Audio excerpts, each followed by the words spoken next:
कुणाल जी, कुणाल जी, राधे राधे महाराज जी, आपके चरणों में कोटि कोटि प्रणाम। महाराज जी, कल सुबह आपके आश्रम में सुबह कीर्तन सुनने से आंखों में आंसू आ गए। क्या इसे ही प्रभु का अनुभव कहते हैं? यदि ऐसा है तो कृपया मेरा मार्गदर्शन कीजिए कि एक बार के आंसू से थोड़ी अनुभव हो जाता है। वो तो आर्त भाव जब तक अंदर नहीं आएगा प्रियता। आंसू किससे आते? कभी कभी अंदर चिंतन और कुछ होता है, सात्विक भाव का वातावरण होता है तो आंसू आ जाते हैं। उसे प्रेम नहीं कहते। आंसू आ जाना कोई प्रेमी का ही लक्षण नहीं है। बहुत कारणों से आंसू आता है। एक बार राधा वल्लभ जी में खड़े थे और एक राधा वल्लभ जी के आगे व्यक्ति खड़े थे और राधा वल्लभ जी को देख के रो रहे थे। पीछे से अंदर ऐसा लगा कि कितनी कृपा है उनके ऊपर कि प्रभु को देख करके रो रहे हैं। तो बार बार उनके चरणों की तरफ वृत्ति गई। फिर वो सिसक के फिर उन्होंने जो प्रार्थना की कि हम पीछे हट गए। उनका प्रभु हमारी पत्नी तो मरणासन में थी, आपने बचा ली, और पीछे हट गए। मोह राग से तो प्रभु को साधन बनाकर विषय साध्य करके रोना तो सारा संसार रो रहा है। जिसका साधन भी प्रभु और साध्य भी प्रभु, अब प्रभु के बिना जिया नहीं जा रहा है। जो प्रभु के लिए रोता है, गदगद सुर नैना सजल दंपति रस रहे भीन ईगत वृंदा विपिन, उसका रोना सार्थक होता है। समझ में आया? तो अभी तो भजन करो। ये सात्विक वातावरण का प्रभाव है कि आंसू आ गए। इसी को प्रभु का अनुभव थोड़ी कहते हैं। प्रभु का अनुभव तो जब होगा तो फिर एक अलग ही धारा बह जाएगी। नाम जप करो, नाम जप, खूब नाम जप करो। कोई नशा न करो, माताओं बहनों की तरफ गंदी दृष्टि न रखो। हाँ, अपने को पवित्र रखो। धीरे धीरे धीरे धीरे पहले नवदा भक्ति तो आवे हृदय में, तब प्रेम आवे। श्रवणम कीर्तनम स्मरणम विष्णुर्पाद सेवनम अर्चनम वंदनम दास्यम शक्य आत्मनिवेदनम अप्रेम। हाँ, पहले ये जो साधन भक्ति है ना, ये करते करते तब तीन प्रेम लक्षणा पाई। पाई रस भक्ति गुण जुग जुग जग दुर्लभ भव इंद्रादि विधिम आगमन निगम पुराण गोचर सहज मातृ रूप निधिम अवन भय आनंद कंद निज संपत्ति। अब भगवदानंद में मत हो रहा क्योंकि सामने रूप छा गया है। अरे अभी छोटे मोटे आंसू की कोई गणना नहीं है। अच्छा है भागवती के वातावरण में ऐसे भाव आना, ये टिकाऊ चीज नहीं है। भागवती को वातावरण हुआ तो थोड़ा सात्विक भाव आ गए, राजसिक वातावरण हुआ तो काम क्रोध आ गए, तामसिक वातावरण हुआ तो निद्रा प्रमाद स्थिति हिंसात्मक वृत्तियां। अभी कोई टिकाऊ बात थोड़ी है। अरे हाँ, जब एक बार इनके लिए रोना आ जाए, फिर आंसू एक बूंद किसी और स्थिति में ना गिरे, केवल प्रभु को समर्पित आंसू, उन्हें माना जाता है कि इनका रोना सार्थक है। रो तो संसार रहा है, प्रभु के लिए रोया और फिर कभी अपने लिए रोया ही नहीं। चाहे जितना कष्ट हो, चाहे जैसी परिस्थिति हो, मुस्कुरा कर सह गया। अगर रोना आया तो प्रभु के प्यार में रोना आया, बस। हर परिस्थिति को मुस्कुरा के सह गया, लेकिन प्रभु के प्यार को अक्षय नहीं, उसमें विकल होकर के आनंद से या विरह से विकल होकर प्रभु के लिए रोता है, वो रोना साफ होता है। प्रमोद पांडे जी, ज्योति पांडे जी, महाराज जी, आपके चरणों में कोटि कोटि प्रणाम। महाराज जी, पर ब्रह्म और निराकार ब्रह्म में क्या अंतर है? उनका साकार राष्ट्रपति का क्या अधिकार? पहले को होमगार्ड का परिचय प्राप्त करो, होमगार्ड बनो पहले, फिर राष्ट्रपति को परिचय प्राप्त, पहले नाम जप करो। अधिकार के अनुसार प्रश्न किया जाता है और अधिकार के अनुसार उत्तर प्राप्त है। तुम्हारा कल्याण कैसे हो पहले ये जानो, तो अपने आप सब पता चल जाएगा। सोई जाने जे देव जनाई, जानत तुम्हें तुम्हें हो जाए। प्रभु का भजन करो, जना देंगे कि मैं ही ब्रह्म हूँ, मैं ही परमात्मा हूँ, मैं ही भगवान हूँ, मैं ही जीव हूँ, मैं ही ईश्वर हूँ, मैं ही सत हूँ, मैं ही असत हूँ, मैं वही परमात्मा तत्व है, दूसरा कोई है नहीं। पहले भजन करो यार, पहले संयम से चलो, पहले मन इंद्री को काबू में करने को सीखो, पहले गंदी बातों का त्याग करना सीखो। आजकल क्या है कि पढ़े लिख करके बस प्रश्न हाई क्वालिटी का करना और आचरण में पवित्रता नहीं, आचरण में पवित्रता नहीं, दिव्य भावों में दिव्यता नहीं, तो परमात्मा स्वरूप का ऐसे अनुभव हो जाएगा। ऐसे थोड़ी रज लेकर माथे पे लगाओ वृंदावन की, ऐसे सूखा माथा लिए प्रश्न कर रहे हो, ब्रह्म हो, पर ब्रह्म परमात्मा। पहले दासता लाओ, प्रभु के चरणों का आश्रय लेकर ही प्रभु को जाना जा सकता है। बुद्धिगत प्रभु कोई प्रकृति की वस्तु थोड़ी है कि जैसे हम संसारिक वस्तुओं की व्याख्या कर सके, ऐसे परमात्मा को अपनी बुद्धि, वो अतर्क है मन बुद्धि से। हाँ, जब हम दैन्यता से भजन करते तो हमारी बुद्धि में प्रकाशित हो जाते हैं। दूसरों न कोई, इतनी बात समझ लो, दूसरों न कोई, एक ही परम तत्व है। उसी को विविध नामों से पुकारा जाता है, चाहे उसे ज्ञानी जन ब्रह्म कहें, योगी जन परमात्मा कहें, भक्त जन भगवान कहें, रसिक जन लाडिले लाल कहें, वही है, दूसरा कोई नहीं है। वो भजन करो, अच्छे आचरण बनाओ। पहले आपके आचरण जगत मंगल करने वाले बने, आपका चरित्र पावन हो, आपकी इंद्रियां, आपका मन कुमार्गामी वृत्तियों से हटे, तब आगे की बात बनती। आनंद तब आता है जब हम एक नींव रखें अपनी आस्तिकता की, ऐसी नींव जिसमें पवित्रता, सत्यता, धर्म और आचरण विराजमान। समझ में आ रहा भैया? हाँ, तुम नाम जप करो, अच्छे आचरण करो, गंदी भोजन, गंदा दर्शन, गंदी वृत्तियों का त्याग करो, आगे का मार्ग खुद समझ में आ जाएगा। प्रीति वर्मा जी दिल्ली से। महाराज जी आपके चरणों में कोटि कोटि प्रणाम। महाराज जी मैं सीताराम जी की उपासिका हूँ। महाराज जी मेरा प्रश्न यह है कि जितनी महिमा संसार में राधा रानी जी की है उतनी माँ सिया की नहीं है, और जितनी महिमा राम नाम की है उतनी कृष्ण नाम की नहीं। महाराज जी इसको ये आपके दिमाग की बात है। आप पूरे संसार में मिली है क्या किसी से? ये आपके दिमाग का विषय है। कितने कृष्ण प्रेमी हैं, कितने कृष्ण नाम जापक हैं, आपको कहाँ पता है? और कितने सिया राम जी के आसक्त चित्त वाले, आपको आप केवल अपने दिमाग से अनुमान लगा रहे हैं। आप अभी भक्तों की मंडलियों में कहाँ प्रवेश पाए हैं? आप कहाँ जानते हैं किन भक्तों की मंडली में गए, किस धाम में यात्रा की, कौन से आप तीर्थों में गए, कितने महाभागवत प्राणों को समर्पित किए हुए कृष्ण नाम में जीवन ने उछार किए हैं, राधा नाम में। वही सिया जी है, वही राम जी है। न सिया राम में भेद है, न राधे श्याम में भेद है। जहाँ जिसको प्रीति हो गई बात है। ऐसा बात ऐसा नहीं कहते, आप फाइनल नहीं बोल सकती कि जितना राम नाम में प्रेमी उतना कृष्ण नाम में प्रेमी नहीं। तुलसीदास जी तरस गए, वृंदावन आए तो तरस गए, वहाँ कोई राम ही नाम नहीं, यहाँ तो राधा राधा राधा। तो उन्होंने कहा गजब, ये कैसी नगरी, जिस दरबार में जहाँ मुरली मनोहर किशोरी जी के साथ खड़े साष्टांग प्रणाम करने के लिए तरस गए। ये कौन सा देश भैया? या तो कोई ले जाता हमारे सिया राम को, या जिसे देखो राधे श्याम राधा राधा राधा। तो आप अयोध्या पहुंच जाओ, वहाँ सिया राम ही सिया राम, सिया राम सिया राम। भाई प्रभु एक ही है। ऐसा तारतम्य करने से अपराध भी लगता है, और ऐसा तारतम्य है भी नहीं। हमारे प्रभु के विविध नाम हैं, विविध रूप हैं। जिसको जहाँ गुरु कृपा से आसक्ति हो जाए, खूब उन्हीं को दुलरा, वही है, दूसरा कोई नहीं है। ना कृष्ण दूसरे, ना राम दूसरे, ना सिया जी दूसरी, ना किशोरी जी दूसरी। हाँ, प्रेम की पराकाष्ठा फिर अलग अलग। जैसे राम और परशुराम एक ही बात है ना। भगवान के अवतार परशुराम जी भी हैं और राम जी हैं। जब परशुराम जी अपने स्वरूप में थे, पूरा विश्व थर्रा रहा था, और जब राम जी के सामने गए तो परशुराम जी है चरणों में झुक के जय जय करके। तो अब कोई दूसरा तो नहीं ना।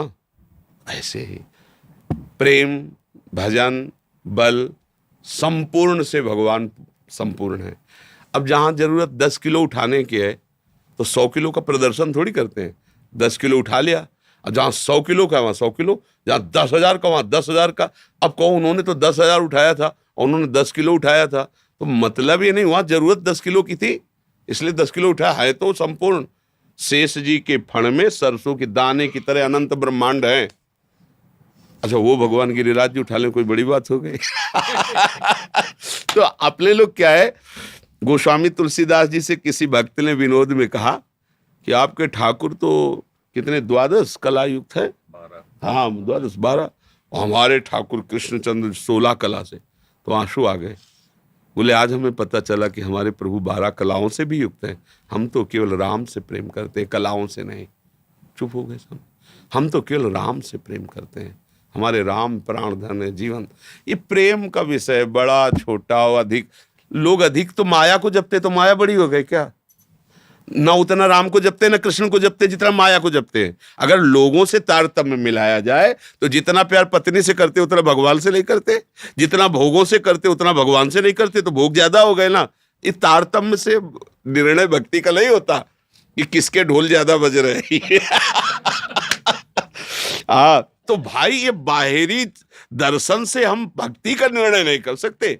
ये तो बहुत ही मतलब उपहास की बात हो जाएगी। ऐसे नहीं, प्रभु के सब नाम प्रिय, प्रभु के सब रूप प्रिय। प्रभु वही है, जहां जितनी लीला की आवश्यकता हो उतना दिखाया है भगवान ने। भगवान इतने सामर्थ्यशाली, आप समझो कि अनंत ब्रह्मांडों को अपने फण पे शेष रूप में एक दाने की तरह रखे, वो भगवान गिरिराज जी उठा रहे हैं। समझो, वही भगवान जिन्होंने गिरिराज जी उठाया, नंद की डेहरी नहीं पार कर पा रहे। बाल गोविंद ऐसे घुटनों के बल होते हुए बाबा की डेहरी पे गए तो मोटी डेहरी महल की, और लकड़ी की होती थी पहले मोटी डेहरी, डेहरी पूजन होता था, ऐसे मोटी डेहरी। अब चढ़ गए, छाती तो ऊपर हुई, पैर श्री चरण ऊपर उठ गए, अब आगे हाथ नहीं जा सकते, कि छोटे गोपाल जी हैं, अब रो रहे हैं, ना इधर ना उधर। कौन? जिन्होंने एक पग में ब्रह्मलोक तक नाप लिया था, जरूरत पड़ी तो नपना कितना बड़ा हो गया। और नारद जी आए थे दर्शन के लिए, नारद जी ने देखा, दौड़ पड़े बीणा धर, बोले नहीं तुम दूर रहो, ये सुख हम यशोदा मैया को देने के लिए कर रहे हैं। माँ माँ माँ दौड़ के आई, दासियों पर बिगो, अरे मेरा लाला गोद में उठाया, ऐसे छाती से। नारद जी देखते रह गए। तो अब कह दो कि ये बाल कन्हैया डेहरी भी नहीं पार कर पा रहे हैं, ये सुख देने के लिए सामर्थ्य कितनी है। शेष जी के सर पर सरसों के दाने की तरह रखा है, कोई फर्क नहीं पड़ रहा, अनंत ब्रह्मांडों का वजन, मतलब असीम अनंत सामर्थ्यशाली भगवान का जैसे स्वरूप है वैसे ही नाम है। राम बोलो, हरि बोलो, कृष्ण बोलो, सब उन्हीं के हैं। अब जिसकी जहां रति हो गई, जिसको जिस नाम से प्यार हो गया, अब आप जैसे आप राम जापक हो, राम नाम जापक हो, तो आपके लिए राम नाम ही सर्वस्व होना चाहिए। बस जम जाओ, उत्तम के बस असमन माही, सपने हो आन पुरुष जगनाई। मेरे लिए तो मेरे प्रभु ही सब कुछ है, और जो प्रभु गुरुदेव ने दिए हैं उन्हीं के नाम रूप में अपना जीवन समर्पित। छुटाई बड़ाई महिमा प्रसिद्धि ये तो सब बेकार की बातें हैं। अगर कोई राम नाम ना जपे तो हम राम नाम की महिमा नहीं जानेंगे क्या? हम राम नाम नहीं जपेंगे क्या? बहुत लोग जप रहे हैं इसलिए हम जप रहे हैं क्या? अरे हमारा पर्सनल प्रेम है प्रभु से। कोई जपे या ना दे, कोई तो गाली दे रहा है तो हम भी देंगे क्या? कोई अपमान कर रहा है, कोई कुछ कर रहा है, तो हम उससे क्या प्रभावित होंगे क्या? क्या तुम सच्चिदानंद को डाउन कर पाओगे क्या? अरे तुम अपना ही नाश कर रहे हो। तो हमको अपनी भक्ति देखनी है, हमारे गुरुजनों ने जो हमें उपदेश किया हमें उसके अनुसार चलना है। देखो 1 करोड़ संसारी आदमी बोले और एक महात्मा बोले तो 1 करोड़ की समानता, मतलब एक उस महात्मा की वाणी से 1 करोड़ की समानता नहीं की जा सकती। भैया 1 करोड़ बोल रहे इनकी बात मान, नहीं, ये विषय सेवन करने वाले, इनका अनुभव 1 करोड़ का ठीक नहीं, लेकिन एक निर्विषय भगवत प्राप्त महात्मा बोल रहे उसकी बात माननी है। अगर एक भक्त बोल रहा है तो पूरा विश्व एक तरफ, भक्त की वाणी है एक तरफ, हमें भक्तों को देखना है। तो अगर आपको देखना है तो भगवान ने जहां जहां अवतार लीलाएं की हैं वहां का रंग है। आप जाओ, चित्रकूट जाओ, अयोध्या जाओ, देखो कैसे राम भक्त हैं। अब आओ वृंदावन, तो ये तो किशोरी जी का महल है, यहाँ तो डाल डाल और पात पात पे राधे राधे हो, यहाँ किसी के लिए चले यहाँ तो किसी भी उपासना को जय जय श्री राधे बोलना ही पड़ेगा।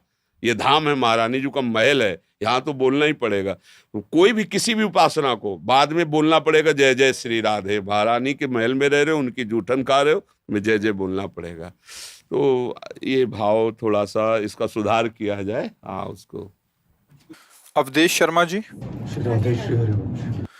गुरुदेव आपके चरणों में कोटि कोटि प्रणाम। गुरुदेव, श्री जी का नाम जप कब नहीं कर सकते? मैं फौजी हूँ, समय के अभाव के कारण। नाम जप तो हर समय कर सकते हैं। नाम जप में कोई पवित्रता का विधान नहीं। नाम जप के लिए कोई ऐसा नहीं है कि आप ऐसे होकर के जपिए। हाँ, बूट पहने हुए खड़े हैं, जो मिला सो खा लिया, राधा राधा राधा राधा, कोई परेशानी नहीं। मंत्र जप के लिए थोड़ा शास्त्रीय विधान की जरूरत है। भगवान का नाम तो परम पावन है। अहो बत सुपचतो गरीयान यज्जिभ्याग्य वर्तते नाम तुभ्यम। वो नीच आचरण करने वाला, नीच आहार करने वाला, उसमें तो लिखा है कुत्ते का मांस खाने वाला भी परम पवित्र है जिसकी जिह्वा से भगवान का नाम उच्चारण हो रहा है। अहोबत सुपचतो गरीयान, वो चांडाल जो कुत्ते का मांस खाता है और उसकी जिह्वा में भगवान का नाम विराजमान है। गरीयान माने श्रेष्ठ होता है। अहोबत, अहो आश्चर्य है, आचरण तो इतने नीच है पर उसकी जिह्वा पे भगवान का नाम आ गया, अब इसका मंगल हो जाएगा। अहोबत सुपचतो गरीयान यज्जिभ्यागे वर्तते नाम। उसने सारी तपस्या का फल प्राप्त कर लिया, उसने वेदाध्ययन कर लिया, उसने सारे तीर्थों का अवगाहन कर लिया, जिसने प्रभु का नाम अपने मुख पर विराजमान कर लिया। तो जैसी परिस्थिति वैसी परिस्थिति में भगवान का नाम जपना प्रारंभ कर दो। जैसी परिस्थिति चाहिए वैसी आ जाएगी वो नाम के बल से। हमें नाम नहीं छोड़ना, नाम जप प्रारंभ करो। ये दिव्यता जब अंदर जाएगी तो सब सुधार हो जाएगा। धीरे धीरे धीरे सब पवित्रता आ जाएगी। मंत्र के लिए शास्त्रीय विधान है। मंत्र तो जब रिटायर हो जाए तो फिर ले लेके अपना आप, ये एक दिनचर्या है, पर वो जब तक सेवा में रहे तब तक फिर नाम जप करता रहे और भगवान के आश्रित रहे। कब प्राण छूट जाए, कैसे छूट जाए, कुछ पता नहीं। अगर हम इंतजार करें कि रिटायर होंगे तब हम पवित्रता से भजन करेंगे तो वो समय मिले कि ना मिले, है नहीं। वैसे सबकी मृत्यु कब है किसी को पता नहीं है। फिर ये डिपार्टमेंट तो ऐसा है कब कहाँ भेज दिया जाए, कब क्या लीला हो जाए। इसलिए नाम जप तो करो ही, जैसी भी परिस्थिति हो नाम जप करो, मंगल ही होगा, अमंगल तो हो ही नहीं सकता है। महाराज जी मैं पहले हनुमान जी का भक्त था बट अभी मैं राधा रानी की भक्ति करता हूँ। महाराज जी मैं हनुमान जी को भी भूल नहीं सकता। महाराज जी जिनकी कृपा से मुझे सब मिला है, महाराज जी मेरा मार्गदर्शन करें। मैं तो कौन रोकता कौन है खूब भाव कर कर के लगे रहिए, वो महाभागवत हैं, जब कृपा करेंगे तो एक जगह भाव रोक देंगे। वही है ना भाई, जैसे अंगुली पकड़ के हम चल रहे हैं, माँ चला रही, और मंदिर ले जा रही, सब जगह ले जा रही, पर माँ है ना वही तो ले जा रही है। और वो जहाँ उचित समझेगी बैठाल देगी, बैठ जा तू, अब यहाँ निर्भय स्थान है, अब तेरा ये पक्का स्थान, तू बैठ, मैं जा रही हूँ किसी सेवाकार से, यहीं मिलना। तो ऐसे ही जो भी जिनकी हम आराधना करते हैं वो जब हमको अपने प्रिय स्थान पर पहुंचा देते हैं, कहते हैं हमारी सेवा हो गई, अब तू यहीं बैठ, यहीं निष्ठा जमा, अनन्य भाव से इन्हीं का भजन, वही आपको संकेत कर देंगे। छोड़ने का तो सवाल ही नहीं होता है।